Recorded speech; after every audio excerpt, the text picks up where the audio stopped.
Wonderful. So we are recording. Thank you so much, Jasmine, for joining us this evening. No problem. Slightly different format to usual, but we're going to try it on Teams and share it with our audience this evening. So, Jasmine, on this wonderful evening, would you like to introduce yourself? Yeah, sure. Well, thanks for having me on. It's very fun.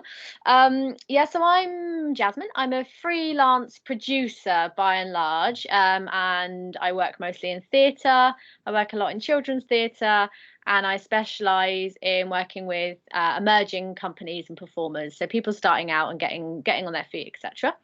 I also do a lot of stage management, techie, writing, and occasionally stepping in and performing if I have to.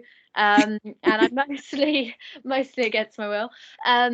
And I mostly work with Coppice Theatre, who are children's and young people's theatre down in Cornwall. And we work with a lot of emerging performers. But I also work with a range of different companies through my own company, which is Jasmine Cole Productions. And that's the sort of umbrella that I use when I'm working with various different companies on one-off projects. Yeah, and most of the time I'm in Cornwall, but I also work in London as well. Fabulous. So it keeps you busy then? Yes, very busy.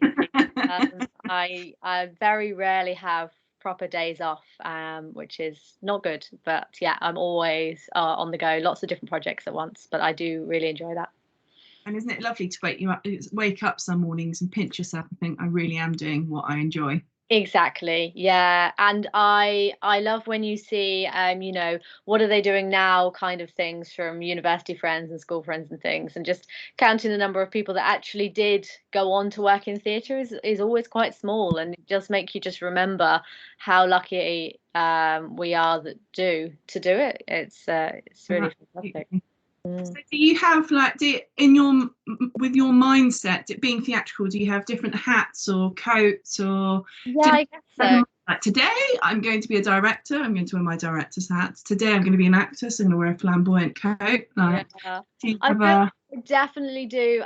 Certainly if I'm doing stage management work, which I don't tend to do so much now, but I will do for friends or companies I've worked for before. If I really enjoy the project, I will. It's very different kind of brain that I have to put in, I suppose, different hat that you have to put on. From the moment you walk into the room, it's a very different relationship with the other artists, but it's also you kind of have to think in a different way of which elements that you're responsible for and what you need to be looking out for, etc.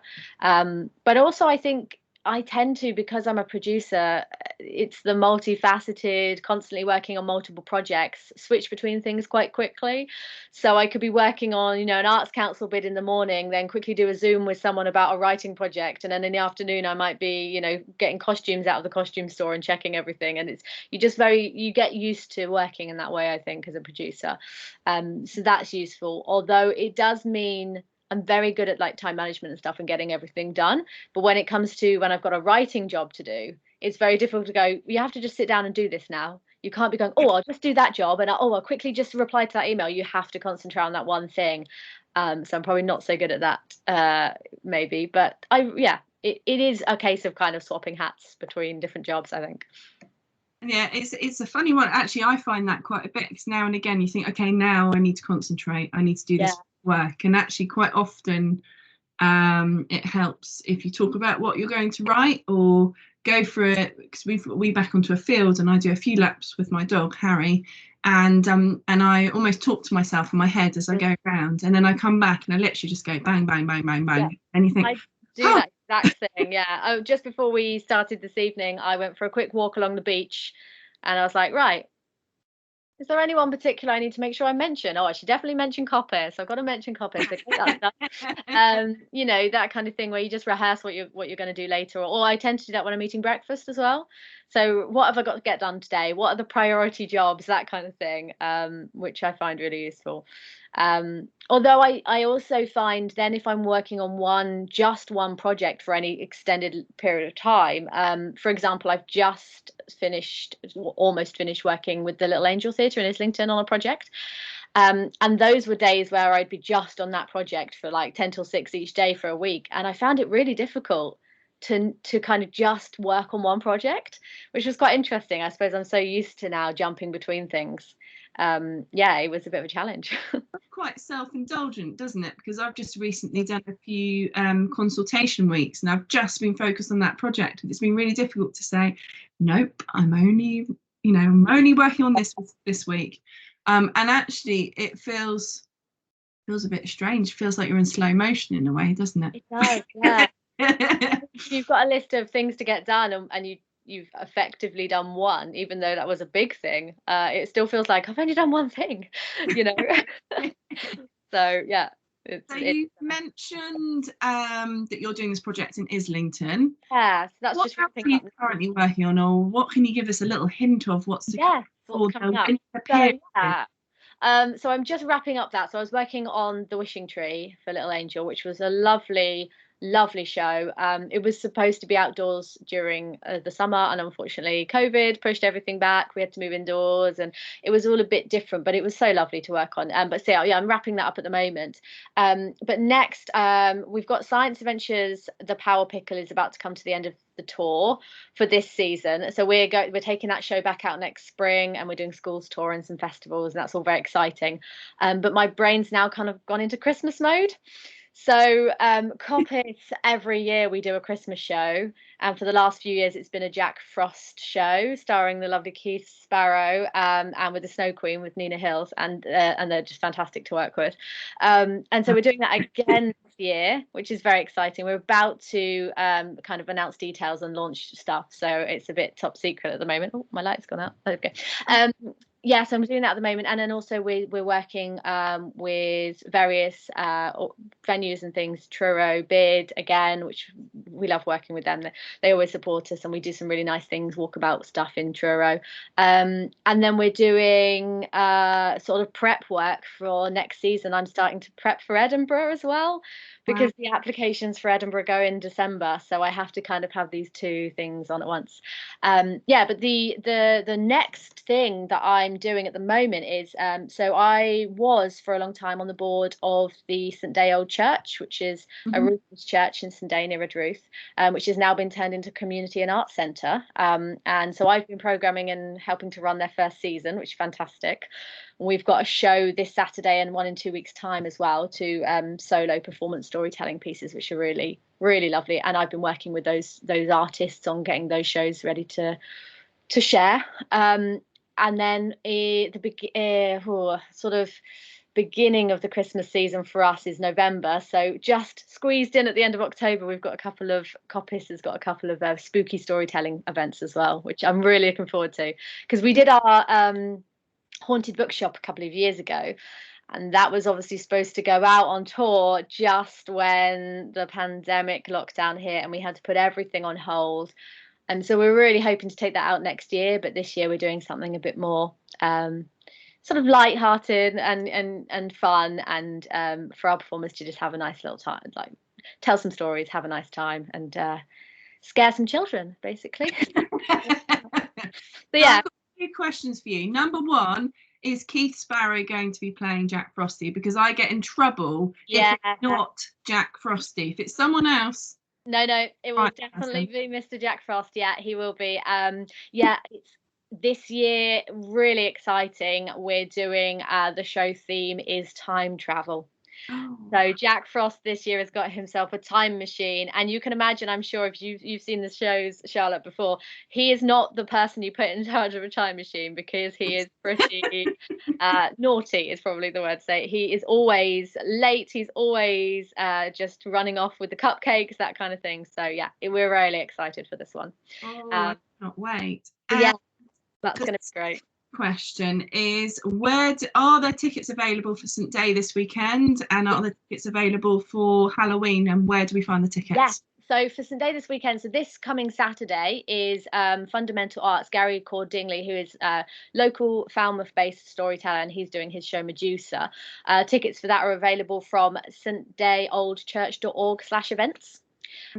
So that's this Saturday, but also on the door, if people want to just turn up, it's 7:30, St Day Old Church. I'll be there selling tickets with my little cash tin.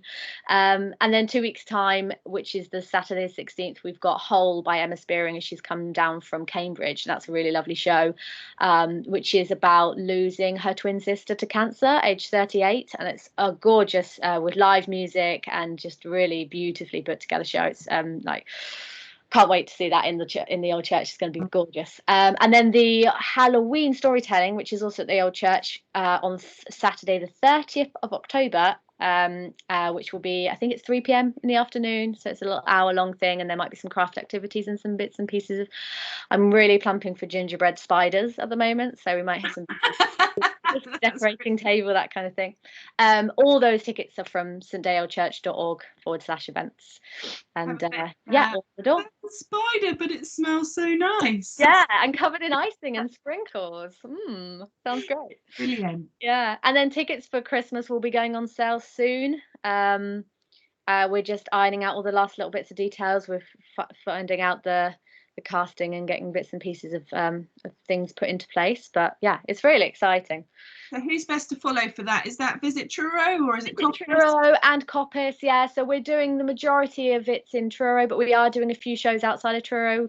So we'll be popping to Redruth and Penzance to kind of, we like to go back to the venues we've been to before, and also possibly we might be going back to Falmouth again, which would be nice. So if people follow Coppice, we're just Coppice Theatre on everything. I think we're even on TikTok now as well, so you can see some behind the scenes madness from up there. And yeah, Visit Truro and Truro Bid will be announcing the Truro dates as soon as we can. Brilliant. How do you find TikTok? I have to say I haven't kind of. The best thing I've found for TikTok as working with Coppice is to get a younger person to deal with it for me. And so our fantastic company stage manager Damal Zamonk does it for me, and I don't ever have to deal with it. But yeah, it confuses me, and it makes me realize that I have aged because I can do Facebook and Instagram fine, but TikTok I have no idea. Yeah, I'm not there, I have to say. Yeah. So obviously you are hugely specialised and experienced in your area, and hugely passionate about your role. What's your earliest memory? What really sparked that urge to want to work in theatre? There must be something. Yeah, I can actually pinpoint it really well, because I don't know how old I was, but I must have been quite young, because the memory is a bit kind of hazy. Yes. And I remember, so I grew up for a long time in Milton Keynes. So I moved there when I was quite young and lived there until I went to university. And I went to Stantonbury Campus Theatre, which is a school, amazing theatre space that the Stantonbury Campus Secondary School have. And they did a production of Alice in Wonderland. And when it got to the section where the Queen of Hearts was playing croquet on the lawn, they brought out these playing card tabards and asked for volunteers from the audience. They asked for children to come. So I went down with this huge placard on that I could barely fit in, and had to stand there and then fall over when the Queen of Hearts came past. And then they were all, well done, clap, go back to your seat. And I just remember sitting back down and being like, this is amazing. I love it. I want to do this. And then from there I went to youth theatre and then studied at university and MA, and yeah, the rest is kind of history. But I really distinctly remember that kind of walking down onto the stage and the lights, and very cliche answer because everyone says, oh, the lights and the audience and everything. But yeah, I loved it. That's all it takes, isn't it? Mm-hmm. So do you know which card you were? I was the Ace of Hearts. Yeah, so they were all aces, and I got the hearts one. Yeah, I absolutely, yeah, it was great. I loved it. And I think also what was key with that experience was that I was so young. Yeah. That being exposed to theatre at a young age and having a good experience and enjoying it really had an impact, which is, I think, probably why I'm so keen on working with young people and in children's theatre, because I'm really passionate about making those experiences for others as well.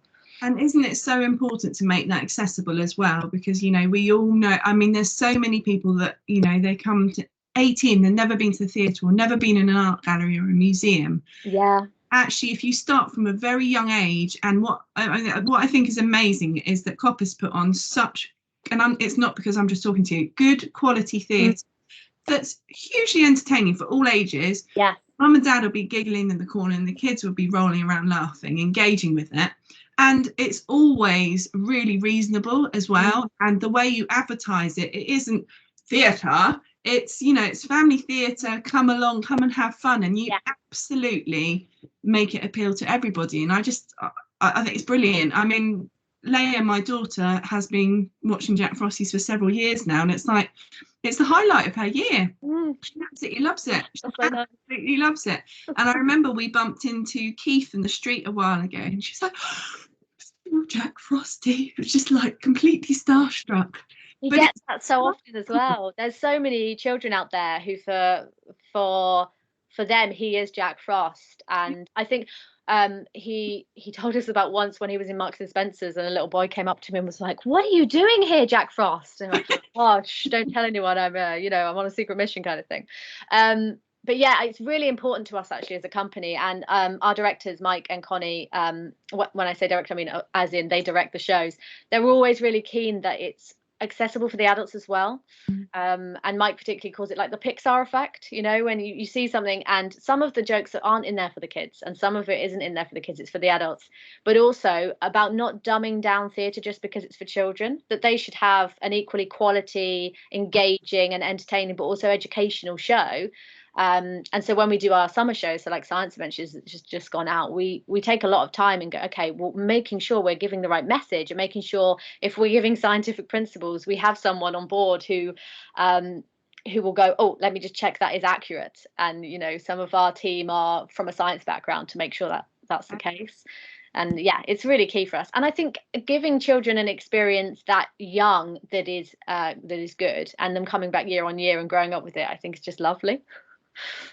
That's so important now because we've been starved of those experiences. Exactly. And I remember I went to the circus in the summer, which was the first time we'd been to see something live for 18 months. I just remember Leia just literally like rabbit in headlights, just it's amazing. I feel like that as well, the first time I went. No, absolutely. And it's another, which I was talking to Kerry Lemon about a couple of weeks ago, is I just cannot wait for the Hall for Cornwall to reopen in 2 weeks now. It's 2 weeks and it's exciting to think that, I mean, that's just going to be open and we're going to have theatre every weekend if you want to go and see it. So, you know, it's good to experience all of it. So, obviously, I can imagine you've seen so much theatre in your life already.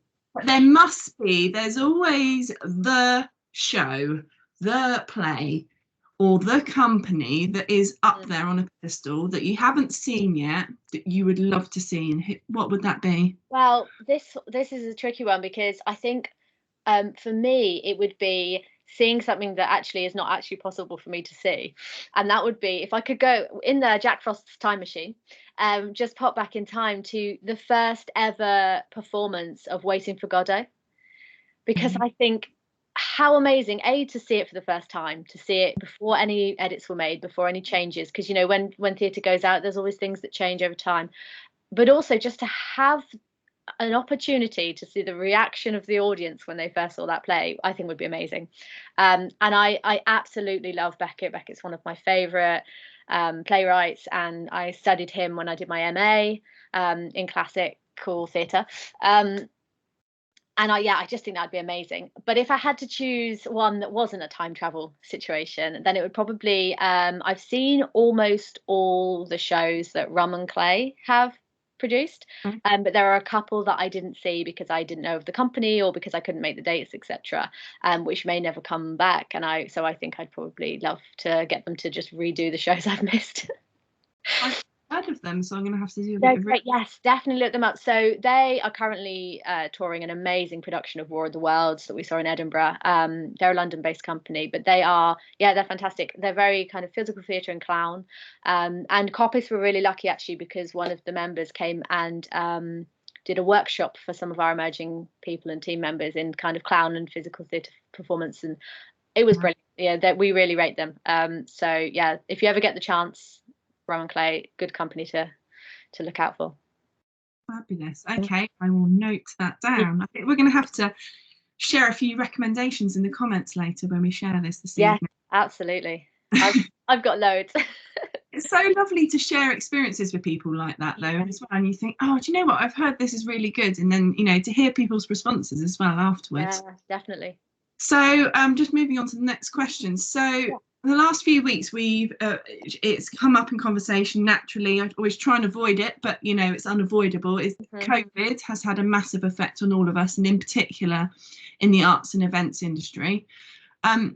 It's also offered us time to reflect. Is there a lesson that you will take forward, or something that you feel you have gained from COVID in some way? Has it made you realise anything? Yeah, I think I was talking to another theatre producer the other day about this, actually. And I think for me, I mean, I said I'm a bit of a workaholic.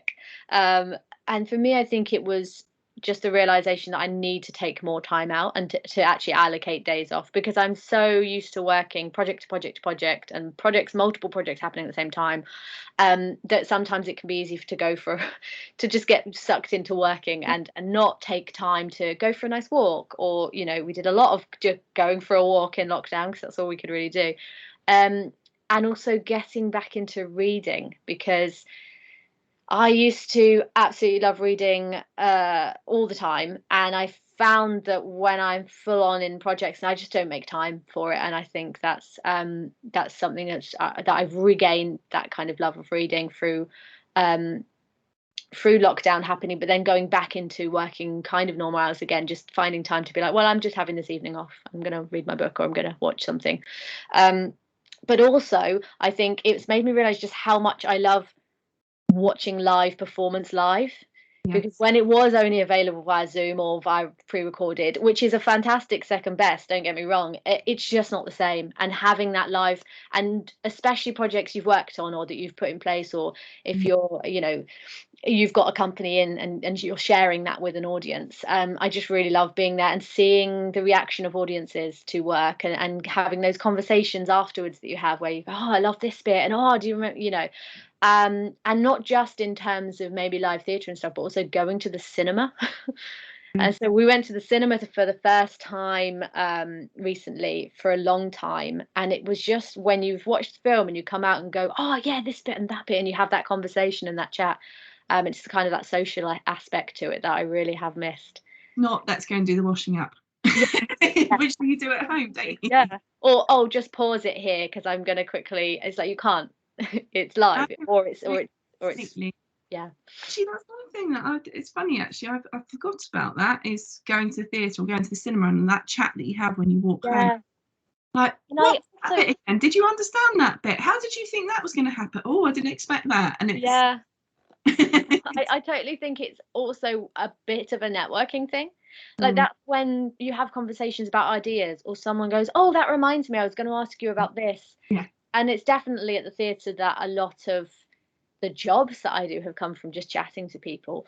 And over lockdown, it's been more people emailing me and saying, oh, somebody said I recommended you, and I'm like, that's great, and let's have a chat, etc. But it's not the same, you don't get the same excited feeling as when you go, oh, I've got this idea, let me run it past you now, which I miss. I think the Hall for Cornwall used to obviously do a lot of networking events for the theatre industry in Cornwall, and we would get a discounted ticket to see a show, and then there'd be a networking either before or after, and they were really valuable. And I'm hopeful that now the Hall for Cornwall's opening again, that hopefully they'll come back as well, because that was really good.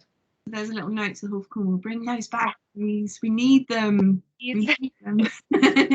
Yeah. So moving on to my final question. Yeah. So if you could have a cup of tea and a good slab of your favourite cake with absolutely anybody, alive or no longer with us, human or not, it could be, who might that be and why? Now this will surprise me, actually, when this is a person that came to thought first, and then I was like, well, let me just, who else could have been, and it's Alan Rickman. Wow. Firstly, I think he'd be a great person to just have a chat with. and I think to have a cup of tea. But also I think he'd make really good tea. I just think, like, you know, he's sadly no longer with us, so it's also, you know, that opportunity to talk to somebody who you can't ask those questions to about the work that they've done. And he's one of the actors that from a very early age I saw in things and thought, oh, he's just really good at the craft. He really knows how to do different characters really well. Obviously he played Snape in Harry Potter and is very famous for that, but for me, you know, he's the character from lots of older films that I really, really enjoyed. And because I don't know if you've seen it, but there's a video of him seriously making a cup of tea in slow motion. Oh, wow. And it's one of the best little mini films I've seen in a long time. It went around the internet a long time ago, a few years ago. But if you get the chance, or you can find a copy of it to watch, it's brilliant. And he very carefully and seriously makes the tea, and then just everything is in super slow motion, and it's just really cleverly done. And yeah, so I think I'd had a lovely chat with him. I'd have a really nice cup of tea and slice of cake, and then I'd be like, oh, could you just recreate the slow-mo tea scene, please, because it was so good. Yeah, so live as well. We want to hear that. I want to see slow motion, precision. Yeah. That's it. Well, I'm going to have to find that film, that little short video then, and I'll share that as well. It's definitely worth watching. It's so good. That's brilliant. Okay. That's a really interesting, that's a good one. Oh, good thank you. Yeah. Because I went through like, oh, you know, there's so many people through history but I was like, actually, I'd just really like to have a little chat with Alan Rickman, a nice cup of tea and a piece of cake. That'd be great. Yeah. So yeah. I'm not sure I'd have many kind of, you know, philosophical questions to ask him. I'd probably just be like, oh, how are you? But that, you know, that would be great, I think. How's your tea? Yeah. Lemon or milk? So we've finished your last question, and now it's your chance to, I don't know if I've probably dropped myself completely in it, giving a producer the opportunity to ask me a question, but over to you, Jasmine. Yeah, well, my question is probably quite boring, but what I would love to know is, what are you most looking forward to seeing or doing, going to event or show this coming winter season? Like, have you got anything that you're like, oh, you have to go and see this coming up? Could be film, could be TV, could be show, could be event, could be anything really. You know what? One thing that I have always wanted to do, and it's kind of a bit of the double-edged thing. I'm desperate to escape the county, Tamar Bridge, and I need to feel that buzz of London. Yeah. So I desperately need to get to London, and I've never seen a West End show. I've never been to the theatre in London, so I have to say is either a West End show or maybe the Nutcracker. But I would absolutely love, if we can stay safe and COVID will behave itself, if I could just go up to London and experience that, I'd be a very happy lady. That is a great answer, actually. Yes, there are so many good shows at the moment as well. So I was in London recently, and just going up the escalators on the tubes, and you've got all the posters saying, you know, come and see The Lion King, come and see this, come and see that. And yeah, very good answer. I like that a lot. I would love to do that. Go and just see all of them. Yeah, I don't know what I'm going to see, and I don't think I'd really care. Yeah. Wicked has always appealed to me. I don't know why. I've heard some of the soundtrack, and it's just beautiful. Yeah. But to be honest, I don't think I would really mind. But yes, so hint, if anyone's listening. Yeah. And there are so many ticket offers and, you know, ballots and day tickets in London as well, that you can do it without having to break the bank really. So yeah, great answer. I like that. It's up there. So watch this space. Well, all I can say is let us be entertained. Bring on live theatre. Please keep us posted. And it would be great to touch base maybe middle of next year and see what you're working on there. Make sure you take time to read, learn your lessons from COVID. I don't use Goodreads anymore because I'm trying to detangle myself from the Amazon things. But I use a Story Graph, which is a great website, and I've got a list of all the books I want to read, and I'm just slowly making my way through them. So it's like like a full-time job almost, but yeah, it's very good. Yeah, and yeah, if we chat again next year, I'll be in full Edinburgh mode, so I'll have loads of things to tell you about what we're up to, because at the moment it looks like I'm taking 5 shows, so it's going to be a lot of work. Well, let's put that in maybe either before, a good bit before, so you've got a bit of time, or after. It'd be lovely to hear all about it. That'd be great. We will speak to you soon. Have a lovely evening. It's beautiful out there. It's so lovely. I might have to go for another short beach walk if I can get there before the sun goes. Have a lovely evening. Thanks so much. Take care, Jasmine. Bye. Bye.